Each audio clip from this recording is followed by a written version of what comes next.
জেলা প্রশাসক মহোদয় বলছিলেন অতি শীঘ্রই তিনি রিফাইনারিদের সাথে বসবেন, কিন্তু আজকে রমজান প্রায় 3টা হয়ে গেছে এবং আমরা অলরেডি ঈদের বাজারে ঢুকে গেছি রমজান শেষ হয়ে। তা আসলে ভোজ্য তেলের ব্যাপারটা শুরু হয়ে গেছে আজকে থেকে প্রায় 3-4 মাস আগে থেকে, যখন রিফাইনারিরা আমাদের উপদেষ্টা মহোদয়ের সাথে বসছিলাম, বাণিজ্য উপদেষ্টা মহোদয়ের সাথে, তখন আসলে ভোজ্য তেলের প্যাট বোতলের যে দামটা ছিল সেটা ছিল 165 টাকা রেট। ওনারা 10 টাকা রেট বাড়িয়ে 175 টাকা রেট করে, এবং 175 টাকা রেট করার পূর্বে কিন্তু ভোজ্য তেলের বাজারে প্যাট বোতলের সংকটটা দেখা যায়। অর্থাৎ যেটা কনজিউমার প্রোডাক্ট, যেটা কনজিউমার সরাসরি বাজার থেকে কিনতে পারবে, এটা চাহিদা সবচেয়ে বেশি। এবং এটা হচ্ছে ভোজ্য তেলের মেইন সোয়াবিনটা আমরা এখানে পাই প্যাট বোতলে 2 লিটার, 1 লিটার, 3 লিটার, 5 লিটার বোতল এবং পলিপ্যাকে পাই। এটা যখন ব্যবসায়ীরা সংকট শুরু করে দিল, তখন আমাদের ক্যাবের পক্ষ থেকে বিভিন্ন পর্যায়ে আমরা কথা বলেছি, আমরা স্মারকলিপি দিয়েছি এবং গণমাধ্যমের প্রচুর রিপোর্ট হয়েছে। এই রিপোর্টগুলি কিন্তু সরকার তখন কিন্তু আমলে নেয় নাই। এখন আমরা ডিজিএফআই এর যিনি উপপরিচালক মহোদয় আছেন, উনি পার্ট টু পার্ট বলেছেন, সবকিছু এখানে বিস্তারিত উনি বলেছেন। তাহলে এখন আমরা সমস্যাগুলো চিহ্নিত হয়ে গেছে, তাহলে আমরা সমাধানটা করতে পারতেছি না কেন? আমাদের বিগত স্বৈরাচারের সরকার শুধু দ্রব্যমূল্যের মানে এই ঊর্ধ্বগতিটা আমলে না নিয়ে দিনের পর দিন এটাকে তুচ্ছ তাচ্ছিল্য করে আমাদের জনগণের সাথে তামাশা করেছে।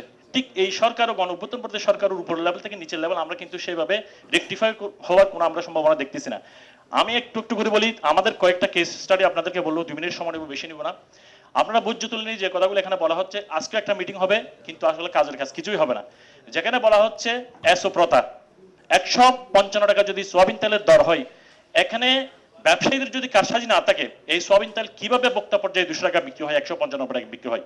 এই জিনিসটা কি আসলে মানে এই জিনিসটা কি দমন করা এত কি কঠিন ব্যাপার? এত কঠিন ব্যাপার নাই।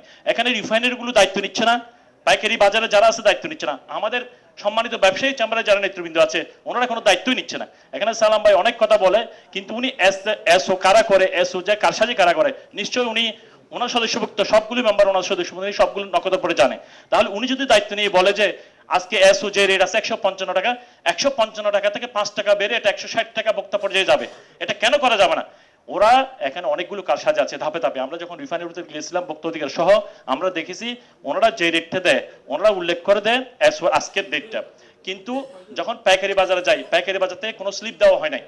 যারা খুচরা পর্যায়ে ড্রামে করে ব্যারেলে করে তেল নিয়ে যায়, ওনাদেরকে আমরা অনেকবার যাচাই বাছাই করে বলছি আমাদেরকে কোনো স্লিপ দেয় না, বলছে আপনারা মাল নিলে নেন, না নিলে না নেন। আজকে আমরা এইটা একটা কথা চাই, যারা প্রত্যেকটা রসিদ এখানে থাকবে, যেহেতু খুচরা পর্যায়ে গেলে আমরা বলতে পারি যে ভাই আপনারা কত রেটে মালটা কিনছেন, ওনারা বলতেছে আমাদেরকে কোনো রসিদই দেওয়া হয় না, কিন্তু ওনাদের তো ব্যবসা করে খেতে হবে, সেই জন্য ওনারা দিনের পর দিন ট্রাকের লাইন দিয়ে রিফাইনারি গুলো নিয়ে আসে।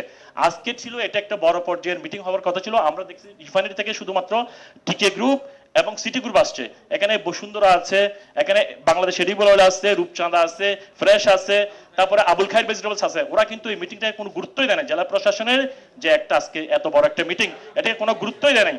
সুতরাং আমার মনে হয় এদের বিরুদ্ধে ব্যবস্থা নেওয়া উচিত।